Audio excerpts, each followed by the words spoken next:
Bismillahirrahmanirrahim. Assalamualaikum warahmatullahi wabarakatuh. Salam sejahtera buat kita semua. Yang sama-sama kita hormati Ibu Ika Panggih Ayung Nintas MPD selaku dosen pengajar mata kuliah Bahasa Indonesia. Baiklah, pertama-tama saya akan memperkenalkan diri saya terlebih dahulu selaku moderator dari kelompok 3. Perkenalkan, nama saya Habib Hidayat Putra, NIM 504200104. Baiklah, sebelum saya membuka presentasi kita pada hari ini, saya akan memperkenalkan teman-teman saya terlebih dahulu. Baik, dalam presentasi kita pada hari ini, kami dari kelompok 3 akan menjelaskan tentang, yaitu yang pertama, pengertian dari karya ilmiah, yang kedua, ciri-ciri karya ilmiah, dan yang ketiga, tata cara penulisan karya ilmiah. Yang dalam hal ini yang pertama akan dijelaskan atau disampaikan oleh Saudara Randa Aslam Putra dari halaman 2 sampai halaman 3. Yang kedua akan dijelaskan oleh Saudara Habib Hidayat Putra atau saya sendiri dari halaman 4 sampai halaman 5. Yang ketiga akan dijelaskan oleh Saudari Fuja Solihati dari halaman 6 sampai halaman 7. Yang keempat akan dijelaskan oleh Saudari Izra Warahma dari halaman 8 sampai halaman 9. Yang kelima akan dijelaskan oleh Saudari Yeni Mustika Fatmala dari halaman 10 sampai halaman 11. Yang keenam akan dijelaskan oleh Saudara Ridho Ramadiansyah dari halaman 12 sampai halaman 13. Dan yang ketujuh akan dijelaskan oleh Saudari Wahyu Kaledia Panca dari halaman 14 sampai halaman 15. Assalamualaikum warahmatullahi wabarakatuh. Perkenalkan, nama saya Randa Aslam Putra dengan NIM 504200084. Di sini saya akan menjelaskan tentang pengertian karya ilmiah. Pengertian karya ilmiah. Karya ilmiah adalah laporan tertulis dan diterbitkan yang memaparkan hasil dari penelitian atau pengkajian yang telah dilakukan oleh seseorang atau sebuah tim dengan memenuhi kaidah dan etika keilmuan yang dikukuhkan dan ditaati oleh masyarakat keilmuan. Karya ilmiah menurut etimologi adalah tulisan yang berisikan ilmu pengetahuan dan kebenaran ilmiah yang disusun secara sistematis menurut metode penulisan karya ilmiah dengan menggunakan ragam bahasa resmi. Karya ilmiah merupakan laporan ilmiah yang berupa laporan kajian dan penelitian. Karya ilmiah dibuat untuk kepentingan pengembangan ilmu pengetahuan dan bentuknya dapat berupa skripsi, makalah, dan laporan penelitian. Baik, saya akan menyambung penjelasan dari Saudara Randa Aslam Putra tadi. Mengklasifikasikan karangan menurut bobot, isinya terdiri atas 3 jenis, yaitu yang pertama, karangan ilmiah. Karangan ilmiah ini meliputi makalah, laporan, skripsi, tesis, dan disertasi. Yang kedua, karangan semi ilmiah atau ilmiah populer, meliputi artikel, editorial, opini, dan reportasi. Sedangkan yang ketiga, karangan non-ilmiah. Karangan non-ilmiah ini meliputi anekdot, dongeng, hikayat, cerpen, novel, roman, dan naskah drama. Ketiga jenis karangan tersebut memiliki karakteristik yang berbeda. Karangan ilmiah memiliki aturan baku dan sejumlah persyaratan khusus yang menyangkut metode dan penggunaan bahasa. Sedangkan karangan non-ilmiah adalah karangan yang tidak berikat pada persyaratan khusus. Sedangkan semi-ilmiah berada di antara keduanya. Assalamualaikum warahmatullahi wabarakatuh. Perkenalkan, nama saya Fuja Solihati, NIM 504200070, kelas MKS 1C, Fakultas Ekonomi dan Bisnis Islam, Prodi Manajemen Keuangan Syariah. Baiklah, di sini saya akan menjelaskan tentang ciri-ciri karya ilmiah. B. Ciri-ciri karya ilmiah. Tidak semua karya ilmiah yang ditulis secara sistematik dan berdasarkan fakta di lapangan adalah sebuah karya ilmiah, sebab karya ilmiah mempunyai ciri-ciri tertentu. Yang pertama adalah objektif, yang kedua netral, yang ketiga sistematis, yang keempat logis, yang kelima menyajikan fakta bukan emosi atau perasaan, dan yang keenam tidak pleonastik, Yang ketujuh, bahasa yang digunakan adalah bahasa ragam formal.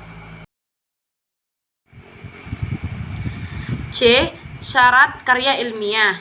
Syarat karya ilmiah yang pertama adalah objektivitas, yang kedua adalah pola pikir deduktif induktif, dan yang terakhir atau yang ketiga adalah sistematika.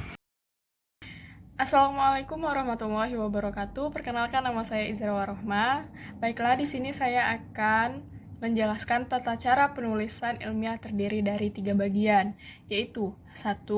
Kutipan terdiri kutipan langsung dan kutipan tidak langsung. 2. Catatan kaki. 3. Daftar pusaka. D. Jenis-jenis karya ilmiah. Prinsip, semua karya ilmiah adalah hasil dari suatu kegiatan ilmiah.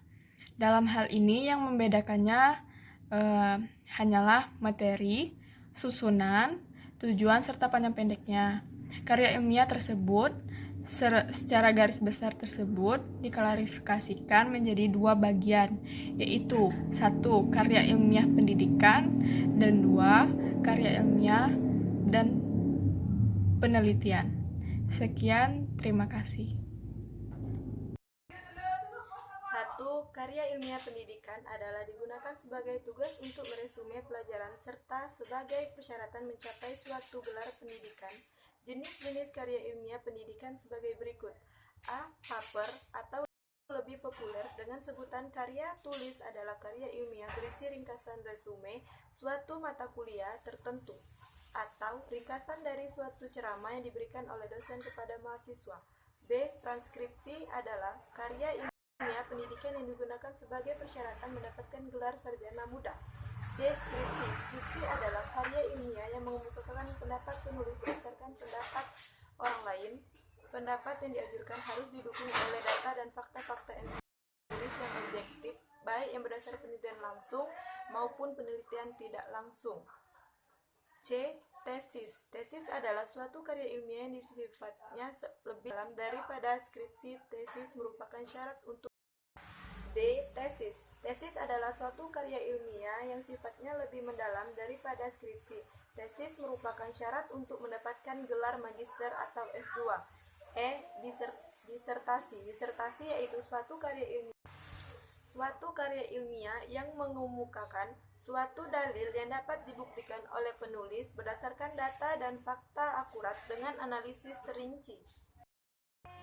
B. Laporan hasil penelitian adalah bagian dari bentuk karya ilmiah yang cara penulisannya dilakukan relatif singkat.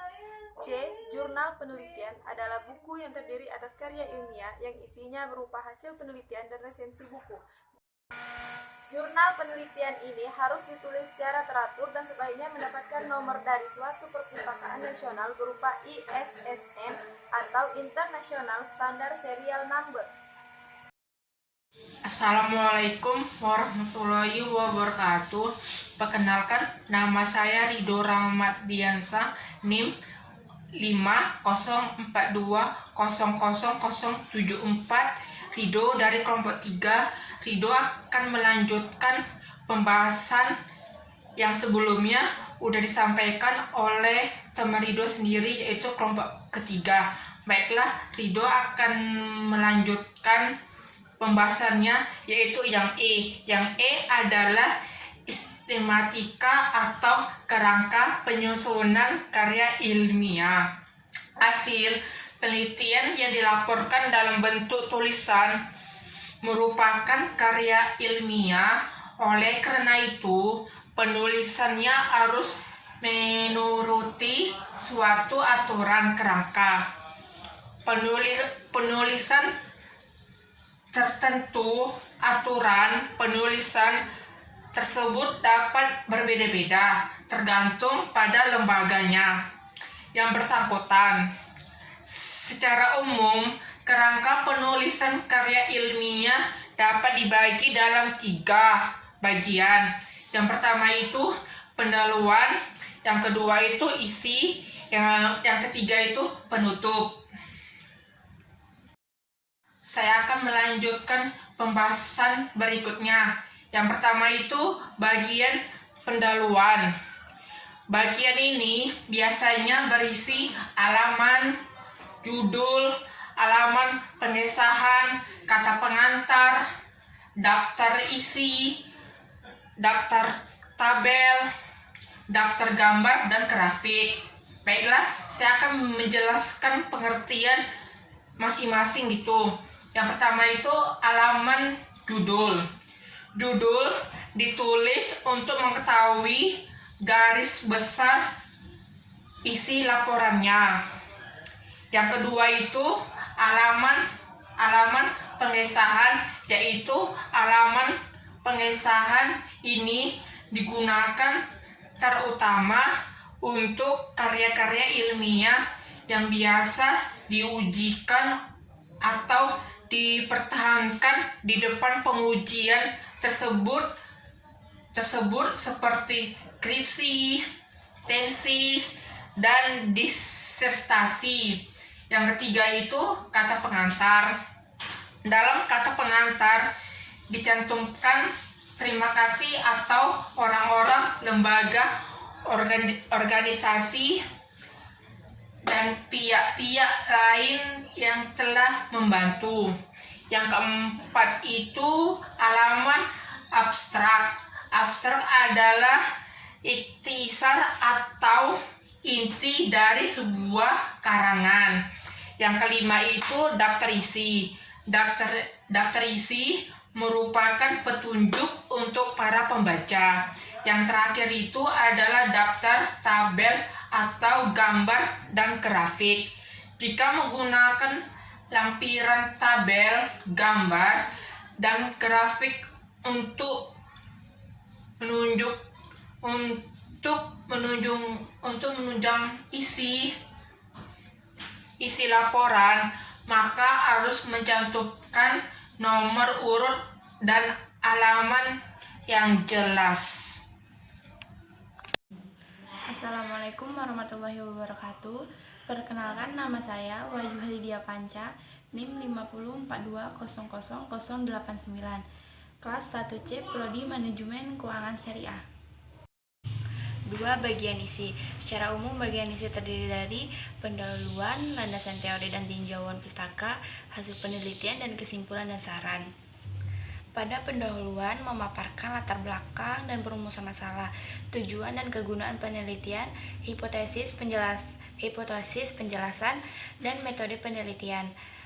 Itu terdiri dari latar belakang masalah, rumusan masalah, tujuan dan manfaat, serta metodologi penelitian. Pada landasan teori dan tinjauan pustaka. Baiklah, hanya itu yang dapat kami sampaikan. Jika ada kesalahan atau tutur kata yang kurang berkenan, mohon dimaafkan. Karena kesempurnaan itu hanyalah milik Allah Subhanahu wa taala. Saya tutup dengan wassalamualaikum warahmatullahi wabarakatuh.